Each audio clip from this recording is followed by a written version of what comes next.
샬롬. 오늘 하나님의 말씀 고린도후서 계속해서 볼게요. 4장 1절부터 6절까지 있는 말씀 저희가 보도록 하겠습니다.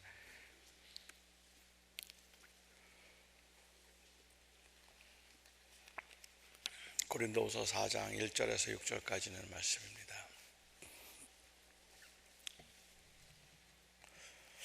그러므로 우리가 이 직분을 받아 긍휼하심을 입은 대로 낙심하지 아니하고 이에 숨은 부끄러움의 일을 버리고 속임으로 행하지 아니하며 하나님의 말씀을 혼잡하게 하지 아니하고 오직 진리를 나타내므로 하나님 앞에서 각 사람의 양심에 대하여 스스로 추천하노라. 만일 우리의 복음이 가리웠으면 망하는 자들에게 가리워진 것이라. 그 중에 이 세상의 신이 믿지 아니하는 자들의 마음을 혼미하게 하여 그리스도의 영광의 복음의 광채가 비치지 못하게 함이니 그리스도는 하나님의 형상이니라. 우리는 우리를 전파하는 것이 아니라 오직 그리스도 예수의 주 되신 것과 또 예수를 위하여 우리가 너희의 종된 것을 전파함이라. 어두운 데서 빛이 빛이라 말씀하셨던 그 하나님께서 예수 그리스도의 얼굴에 있는 하나님의 영광을 아는 빛을 우리 마음에 비추셨느니라. 아멘. 사람들은 살면서 몇 번은 크게 낙심할 만한 일들을 만나면서 살게 되는 것 같습니다. 비자 인터뷰가 떨어지는 경우, 학교 시험에 떨어졌을 때, 오랫동안 모아놓은 돈을 투자했다가 모두 잃었을 때, 건강을 잃었을 때, 바라보고 살던 자식들이 잘못되거나 부모의 마음을 이해해 주지 못할 때 사람들은 낙심합니다. 저는 아직까지 그렇게 크게 낙심할 일은 없었던 것 같습니다.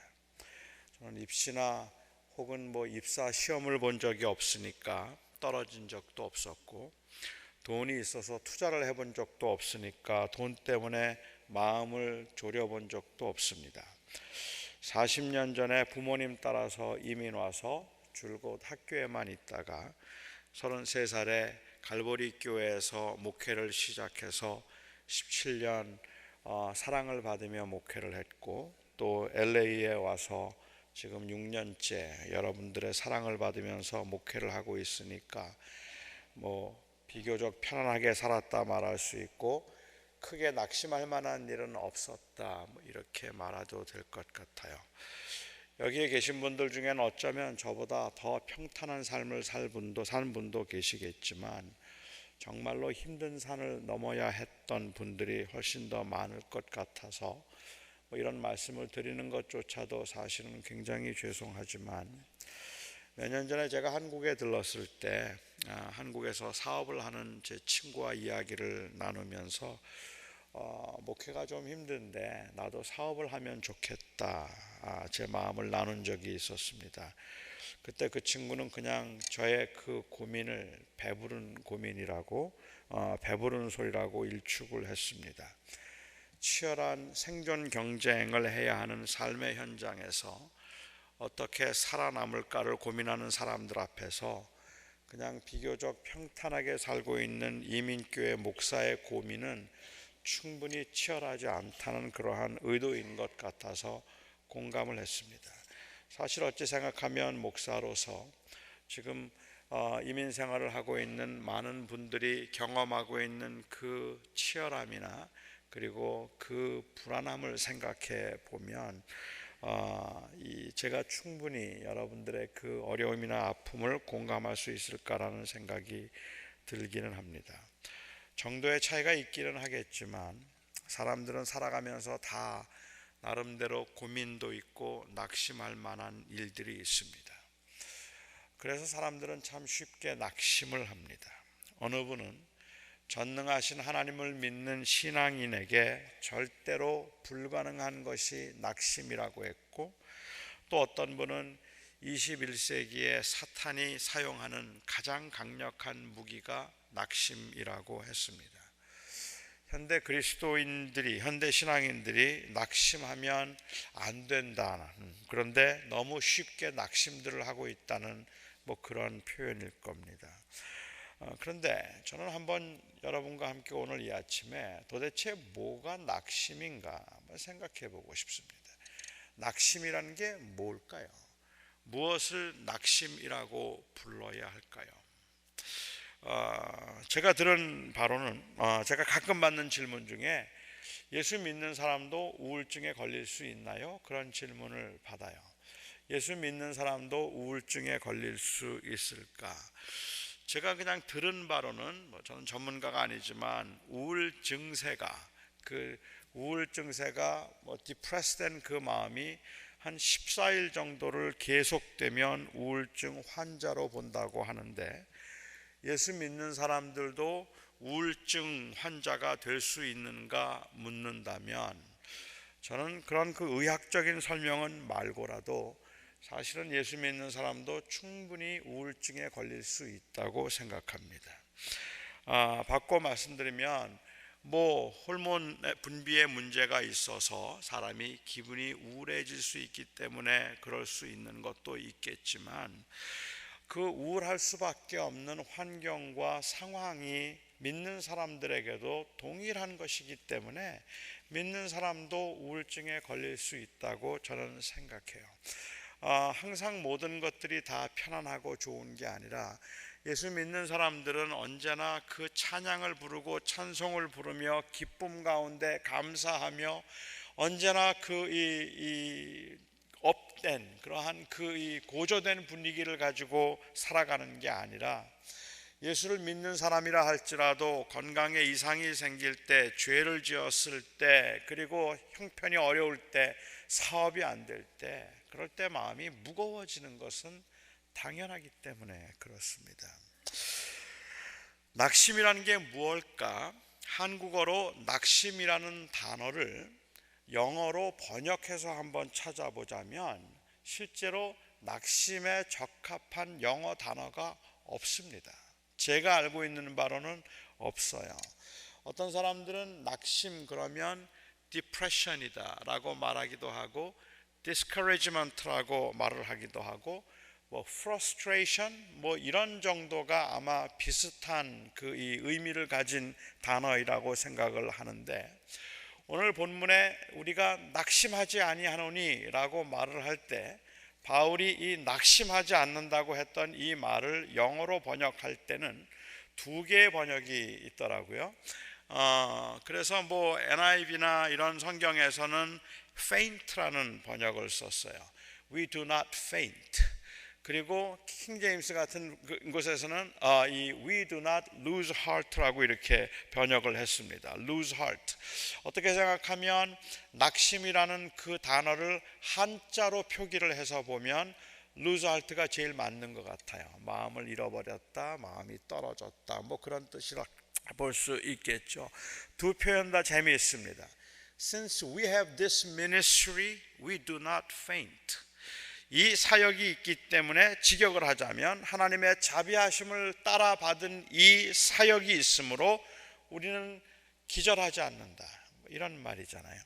하지만 여기서 faint라는 말은 그냥 의식을 잃어버려서 기절한 상태를 의미하는 것이 아니라 의식이 없는 사람처럼 아무런 의욕이 없는 그 상태를 가리켜서 faint라는 말을 쓴 것 같아요. 우리가 의식을 잃지 않는다는 말은 아직 깨어있다는 말이고 체념해서 그냥 아무렇게나 될 대로 되라고 말하는 상태가 아니라는 말입니다. 말씀드린 것처럼 NIV나 NASB에서는 lose heart라고 이렇게 번역을 했는데 마음을 잃어버린다 아니면 중심을 잃어버린다. 저는 이 마음을 잃어버린다는 말을 열정과 꿈과 삶의 의미와 목적을 잃어버린 상태를 의미한다라고 보아도 될 것 같아요.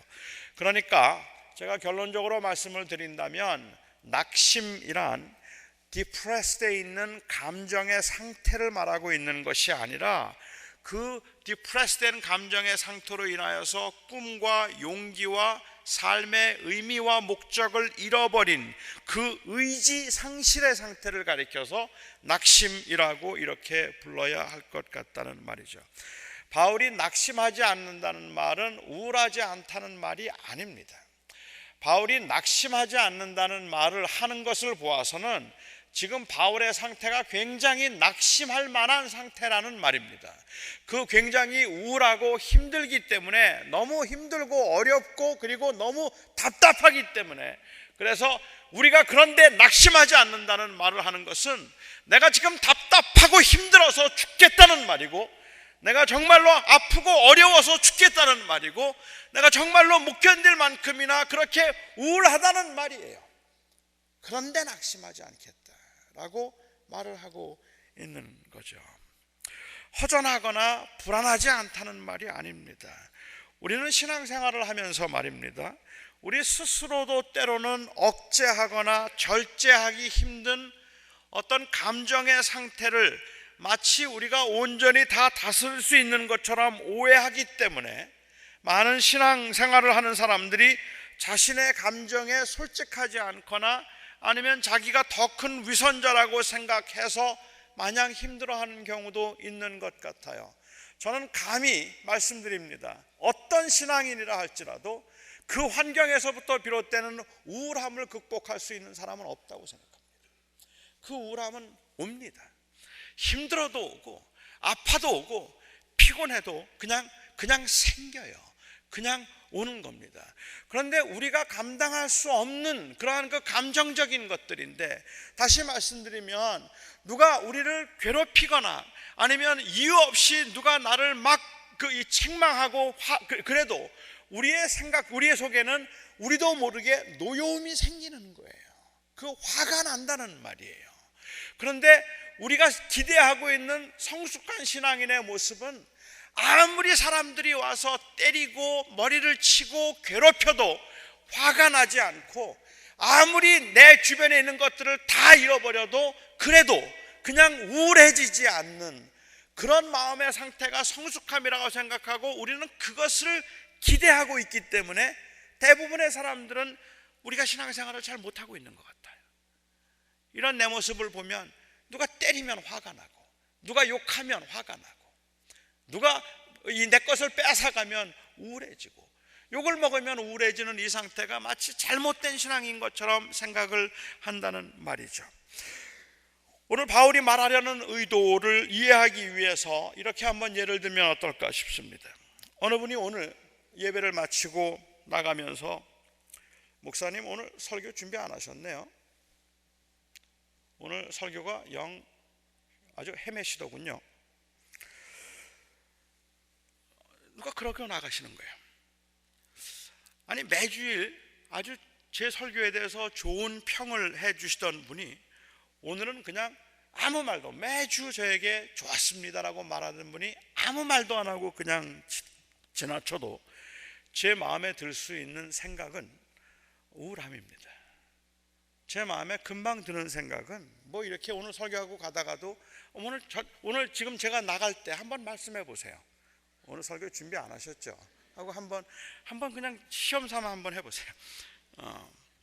그러면 그때 제 마음에 들 수 있는 것이 디프레션이고 디스커리지먼트입니다. 진짜 힘들어요. 자신이 없어져요. 그런데 그런 상태, 누가 저에게 그 말을 했기 때문에 제가 느끼는 상태가 낙심이 아닙니다. 제가 그 말을 듣고 난 다음에 나 내일부터 설교 안 한다. 그래서 그 다음 주부터는 설교하는 일을 그만두면 그게 낙심이에요. 바울이 말하고 있는 낙심이란, 그래서 이제 나 설교 안 하겠습니다 하고 그 일을 그만두는 것을 낙심이라고 말하죠.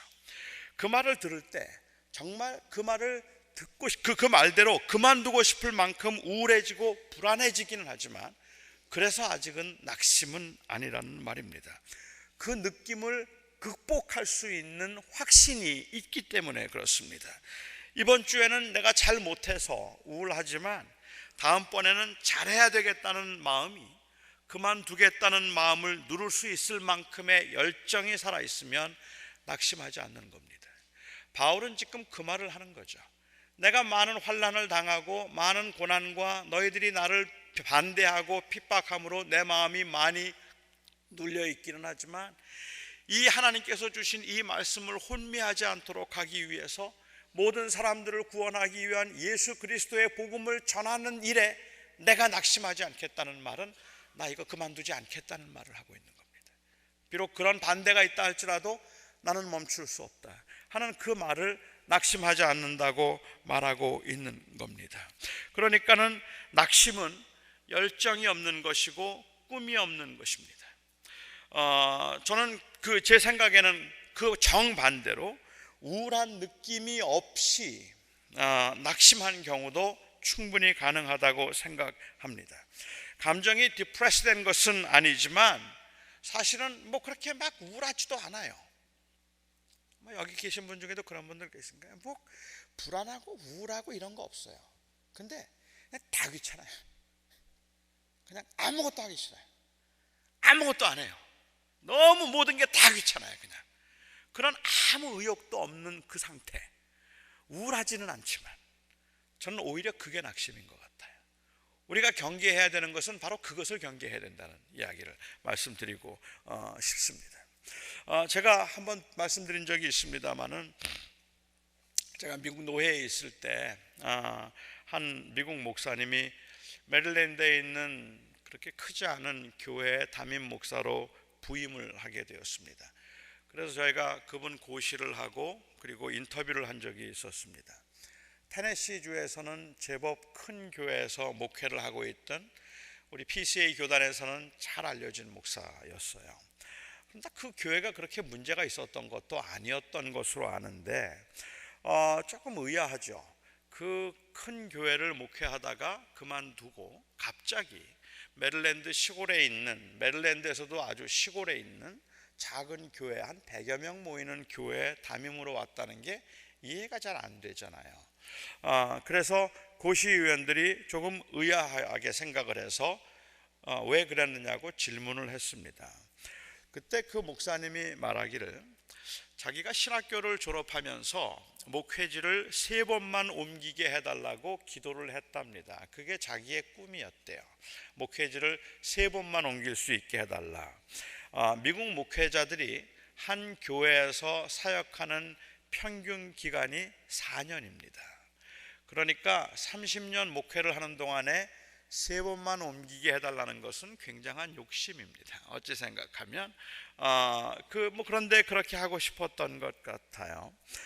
그리고 그가 30대에 한 교회의 담임 목사로 이제 가게 되었습니다. 처음 하는 목회였기 때문에 실수도 굉장히 많이 했고 시행착오도 굉장히 많았고 목회가 정말 힘들었습니다. 하지만 그 10년 동안 그곳에서 목회를 하면서 많은 걸 배웠다 그래요. 그렇게 10년을 목회하고 있는데 40대 중반쯤 됐을 때에 그가 섬기던 그 테네시에 있는 교회에서 그를 불렀습니다. 그래서 그 교회에서 또 10년을 목회하게 되었다는 거예요. 자기는 그것을 큰 복이라고 생각을 한다고 이야기하셨습니다. 그 10년 동안의 노하우가 있었기 때문에 아니면은 하나님의 특별한 계획 가운데서 테네시에 와서 목회를 하는데 교회가 성장하기 시작했습니다. 그래서 한 10년 목회했을 때 그 교인이 한 1,500명 정도 되는 교회로 크게 성장했습니다. 그 목사님의 말대로 한다면 아무것도 하지 않아도 이제는 교회가 크더랍니다. 변화를 주지 않고 그냥 문제없이 유지만 하면 아주 평안한 교회라서 거기에서 10년만 더 있어서 30년 목회하고 은퇴하면 60대 후중반에 은퇴하면 너무 깔끔하겠다는 생각이 들더랍니다. 그런데 이 목사님이 자기가 낙심하는 모습을 발견했다라고 그렇게 얘기를 했어요. 그 재밌는 표현이죠. 낙심을 발견했는데 모든 게 다 편안하고 좋은데 자기 마음속에 열정과 기쁨이 없더래요. 이제는 그냥 교회는 가만두어도 성장을 하고 있는데 그런데 열정과 기쁨이 없는 겁니다. 아무것도 안 해도 교회는 크고 교회는 1,500명이나 되니까 자기 사는데 아무런 어려움도 없었고 그리고 풍요롭게 살 수 있었는데 교회 사람이 나오지 않아도 걱정도 안 되고 전도가 안 돼도 걱정을 하지 않고 자기 마음속에는 복음을 전해야 되는 어떤 그 열정이나 긴장이나 그런 조마조마함이 이제는 없었다. 그런데 그분이 그 이야기를 하면서 그런데 무지무지하게 답답하더라 그래요. 남은 10년을 자기는 자신이 있어도 없어도 그만인 그곳에서 아무 열정 없이 사역을 하기보다 조금 내가 초기에 가졌던 그 뜨거운 마음을 회복하고 싶다는 생각이 들어서 교회 이야기를 하고 그 1500명 되는 교회 목회를 사임하고 100명 모이는 교회 담임으로 갔습니다. 그리고 100명 되는 교회 담임으로 이제 왔는데, 그때 저희가 인터뷰할 때 그래요. 이제는 교인이 안 오면 걱정이 돼서 살아난 것 같은 기분입니다. 그래요. 이제는 내가 좀 산 것 같습니다. 그 열정이 다시 살아나는 것 같습니다. 교회 나오지 않은 한 사람 때문에 애타하고 교회가 성장하지 않고 재정이 부족해서 막 이 노심초사하는 그 열정으로 10년 더 목회하고 그냥 목회를 은퇴하고 싶습니다. 마지막 순간까지 좀 뜨겁게 살고 싶습니다. 그게 그분이 가졌던 마음이었습니다. 낙심하지 않기 위해서입니다. 사도 바울은 하나님의 자비로 영광스러운 직분을 받았다고 했습니다. 이 직분이란 예수 그리스도의 복음을 전하는 직분입니다. 유대인 중에 유대인이요 바리새인으로 철저하게 율법을 지키고 그 경건하고 철저함 때문에 많은 사람들의 존경을 받던 그가 이제 예수를 믿는 사람들을 잡기 위해 다메섹으로 가던 길에 주님을 만났습니다. 그리고 자신이 얼마나 부족한 죄인인지를 알게 되었고, 그 부족한 죄인을 위해 예수 그리스도께서 십자가에 못 박혀 죽으심으로 그를 구원하셨을 뿐만 아니라 그를 이방인을 위한 사도로 하나님께서 부르셨다는 것을 그가 이제 알게 되었습니다. 하지만 그 인생에 그가 그동안에는 평탄하고 나름대로 쉬운 길을 걸어가고 있던 그였는데, 아무런 어려움도 없이 젊은 나이부터 아주 좋은 부모 만나서 좋은 교육받고 별 어려움 없이 그야말로 탄탄대로 그냥 빠른 출세의 길을 가고 있었는데, 그가 예수를 만나고 난 다음부터 그 인생이 복잡해지기 시작했다는 말이에요. 예수를 만난 다음부터는 그가 그 주님을 만난 기쁨과 감격에 비할 만큼, 그 감격 때문에, 감격이 있기는 했지만 그는 이방인을 위한 사도로 특별히 부름을 받았기 때문에 그가 아마 그냥 예수만 믿고 조용히 살았더라면 이렇게 힘들지 않았을 것 같아요. 하지만 하나님께서 그에게 주신 그 직분 때문에 그는 못 견디게 힘든 일들을 경험해야 했습니다. 그 이후에 30여 년 동안 그는 죽을 고비를 넘기면서 이 복음을 위해 살아야 했습니다. 그런데 그 이후부터 교회 안에서조차도 바울을 비난하는 사람들이 생겼습니다. 자기가 잘 나가던 사람이 말입니다. 그 나름대로는 인생이 괜찮다고 삶이 괜찮다고 생각했던 사람이 말입니다. 예수를 믿겠다고 한 다음부터 어려움을 겪게 되고, 이전에는 자기 앞에서 감히 고개도 들지 못하던 사람들이 내가 예수를 믿고 난 다음부터 고개를 빳빳이 세우고 자꾸 자기를 비난하고 공격할 때, 그때 드는 기분이 어떨 거라고 생각하세요? 많은 비난하는 사람들이 생겼습니다. 10명이 좋아하고 1명이 미워하면 사람은 대체로 다 우울해집니다. 10명이 좋아하고 1명이 미워해도 사람은 우울해지는 겁니다. 이게 그냥 10명이 좋아하기 때문에 10명이 더 많은 사람이 좋아하니까 괜찮다, 그렇게 안 되는 것 같아요. 모두가 나를 좋아하리라는 망상에 사로잡혔기 때문에 그런 것이 아니라 10명의 좋아하는 사람의 소리보다 1명의 그 비난하는 소리가 훨씬 더 큰 법입니다. 어쩌면 악이 선보다는 우성이라는 생각을 해요. 바울은 너무 속이 상했습니다. 너무 화가 났습니다. 정말 우울해졌을 겁니다. 그런데 바울이 낙심하지 않는다고 말했을 때 그 말의 의미는, 난 그렇지만 속상해하지 않아, 난 그렇지만 이 기분 나빠하지도 않아, 그냥 기운이 펄펄 넘친다, 이런 말은 틀림없이 아니었을 겁니다.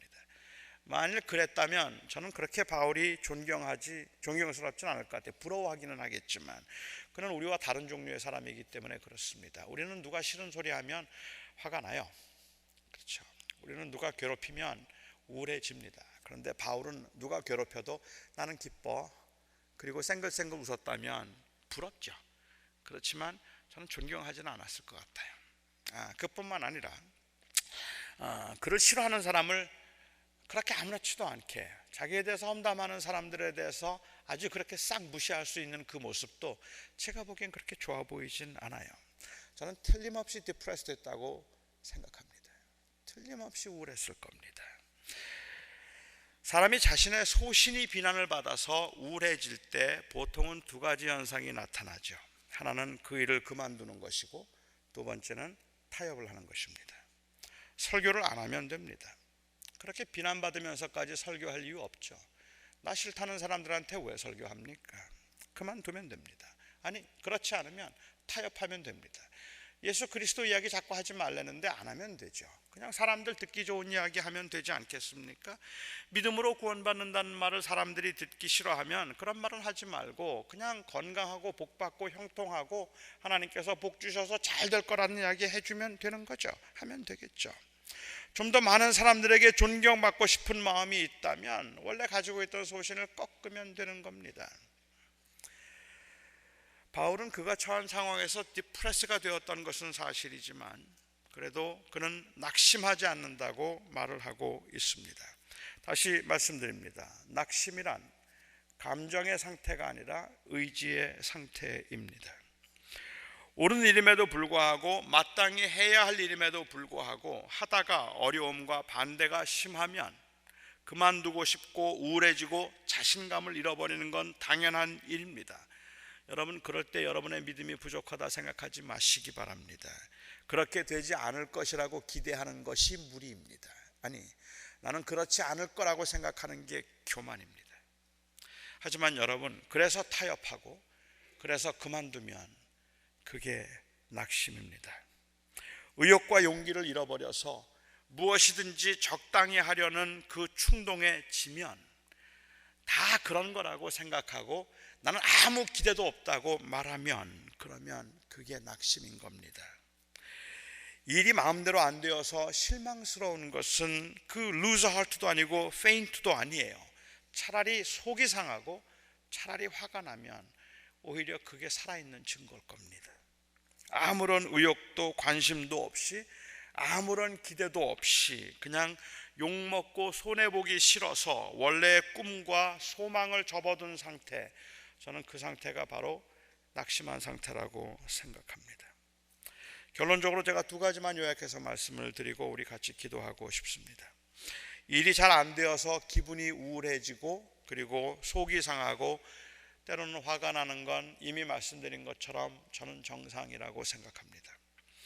그것 때문에 여러분의 인생이 잘못되었다고 생각하지 말고 여러분들이 잘못 믿고 있다고 생각하지 마시기 바랍니다. 일상에서는 그 말을 우리가 낙심이라는 말로 써요. 너무 낙심이 돼요. 이 말은 너무 우울해요 하는 말입니다. 그건 그냥 일상 용어에서 쓰는 표현입니다. 하지만 제가 아는 바 성경에서는 그냥 너무 우울해요를 낙심이라고 부르지 않습니다. 그런 기분 때문에 여러분이 옳다 믿고 있는 것 그리고 여러분들이 소망하는 것을 포기하면 그때부터 낙심입니다. 두 번째로, 진짜 낙심한 상태인데도 기분이 괜찮다고 진짜 괜찮다고 생각하지 마시기 바랍니다. 좋아하고 원하던 일들인데 힘이 들어서 그만해도 조금 지나면 그것도 괜찮아지고 교회 안 나와도 별로 느낌 없어요. 여러분, 기도해봐야 뭐합니까? 기도한다고 세상이 바뀝니까? 내가 바뀝니까? 기도해봐야 그 기도할 때 잠깐일 것이고 또 대부분의 시간들은 기도하면 그냥 이 기도도 잘 안 나오고 답답하기만 한데 그건 뭐 그렇게 기도하느라고 애를 쓸 필요 뭐 있어? 그냥 대충 살자. 저는 그 상태가 낙심이라고 생각해요. 왜 이렇게 기도가 안 돼요? 왜 이렇게 응답이 안 되는 거죠? 왜 나는 기도만 하려고 하면 자꾸만 잡생각이 드는 거죠? 왜 그래요? 도대체 어떻게 하면 해결되겠습니까? 저는 그 답답한 마음은 낙심이 아니에요. 차라리 그래서 아예 기도를 그만두고 있는 사람들이 있단 말입니다. 아예 아무 기대도 없이 사는 사람들, 저는 그게 낙심이라고 생각을 합니다. 어떻게 우리가 주님의 일을 그렇게 하겠습니까? 어떻게 우리가 주님의 일을 우리의 감정대로 그렇게 살 수 있겠습니까? 하나님의 주권을 인정하고 살아가는 여러분들의 삶이 어떻게 그렇게 살 수 있겠느냐는 말입니다. 낙심할 수 없잖아요. discourage가 되지만, depress가 되지만 faint하지는 마시기 바랍니다. 의식을 잃지는 마시기 바랍니다. 마음을 놓지 마시기 바랍니다. 삶이 벅차고 절대로 넘을 수 없을 것 같은 산 앞에서 발이 떨어지지 않을 때라도 여러분 낙심하지 마시기 바랍니다. 두렵고 힘들어서 저 산 내가 넘을까 싶은 생각이 들기 때문에 발이 떨어지지 않고 가슴이 조마조마하더라도 여러분 낙심하지 마시기 바랍니다. 여러분의 것들을 다 빼앗기는 것 같아서, 아무것도 이제 손에 남는 게 없는 것 같아서 이제 완전히 망했다 생각되는 그 마음에서도, 우울해서 잠이 오지 않는 상황에서도 저는 감히 여러분들에게 우울해서 잠을 자지 못할지언정 낙심하지는 마십시오라고 말하고 싶습니다. 우리는 포기할 수 없습니다. 우리는 그만둘 수 없습니다. 그게 내 죄 때문이든, 아니면 그게 나의 연약함 때문이든, 아니면 그것이 다른 사람들의 완악함 때문이든, 그것이 무엇이든 간에 주께서 나에게 맡기신 사명과 주께서 나에게 하라고 하신 일과, 그리고 주님께서 나를 통하여서 이루고자 하시는 그 일을 우리는 절대로 그만둘 수 없단 말입니다. 그래서 포기할 수 없고, 그래서 멈출 수 없는 그 상태가 바로 낙심하지 않고 있는 상태입니다. 우리는 주를 위해서 살아가는 그 삶을 어찌 그만둘 수 있겠습니까? 주를 위해서 살아가는 삶을 우리가 어찌 그만둘 수 있겠느냐는 말입니다. 우리가 아무리 힘이 들어도, 아무리 벅차고, 아무리 어려워도, 그리고 우리가 아무리 감정적으로는 자꾸만 우리의 마음이 우울해질 만큼 그렇게 힘든 상황이라고 할지라도 어떻게 우리가 주를 위해서 살아가는 그 삶을 포기할 수 있느냐는 말입니다. 우리가 받은 구원의 은혜를 어떻게 놓을 수가 있느냐는 말입니다. 우리가 아무리 그렇더라도 어떻게 그것을 적당히 타협해서 그냥 적당히 믿지라는 말을 우리가 어떻게 감히 할 수 있느냐는 말이에요.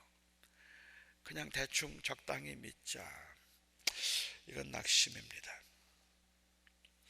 저는 여러분들에게 감히 이 기분과 환경이 여러분을 삼키지 못하도록 하셔야 하는데, 바울은 오늘 본문에서 재미있는 표현을 쓰고 있어요. 나는 하나님의 자비하심을 따라 나에게 주신 이 사역에 낙심하지 않는다 라고 이야기를 합니다. 하나님의 긍휼하심을 입은 대로 나는 낙심하지 않는다. 다시 말하면 하나님이 그의 편에 계시고 그를 사랑하신다는 사실 때문에 낙심하지 않는다는 말입니다. 벅찬 시간이긴 하지만 하나님이 나를 지키실 것이라는 믿음으로 한다는 말이고, 내가 부족하고 나는 이렇게 우울한 그러한 상황이 있지만 그럼에도 불구하고 나는 그 하나님의 긍휼하심을 붙든다라고 이야기하고 있는 겁니다. 여러분의 기분과 환경이 여러분을 삼키지 못하도록 해야 합니다. 여러분 자신을 초라하게 보아서는 안 됩니다. 우리는 너무 초라한 자들이에요. 사업에 실패하고, 그리고 여러 가지 모양으로 눌려 있는 모습들, 그 죄악된 모습들, 우리는 정말로 초라한 자들입니다. 그런 우리를 보기 시작하면 우리는 아무것도 할 수 없습니다. 이럴 때 우리는 그리스도의 자비하심을, 하나님의 자비하심을 따라 그 긍휼하심으로 우리가 다시 일어나야 하는 겁니다. 무조건 잘 될 것이라는 거짓된 확신을 말하는 게 아닙니다. 여러분은 세상이 말하는 기준에 따라서 여러분을 보지 말고 하나님의 긍휼하심에 따라서 여러분을 보셔야 합니다. 꿈이 작아도 좋고 능력이 부족해도 좋으니까 주님을 향한 열정이 여러분들의 감정과 또 환경을 극복할 수 있기를 바랍니다. 수없이 실패했어도 턱없이 능력이 부족해도, 되는 게 아무것도 없어도 세상의 눈으로 여러분을 보지 말고 하나님의 자비하심을 따라 여러분을 보는 것, 그것이 바로 낙심하지 않는 것입니다. 주님의 자비가 여러분과 함께 하기를 바랍니다.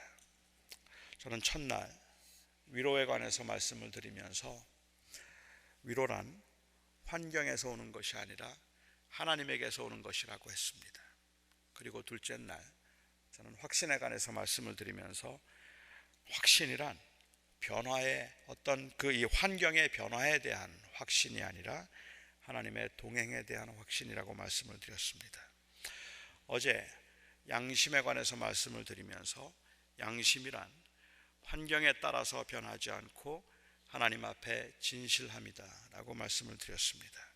오늘 낙심치 않음에 관해서 제가 결론으로 말씀드릴 수 있는 것은 세상의 기준에 따라 환경으로 평가하지 않고 하나님의 긍휼하심을 따라 끝까지 마음을 놓지 않는 것, 그것이 바로 낙심하지 않음입니다. 기도하겠습니다. 기도하겠습니다. 기도하겠습니다. 기도하겠습니다.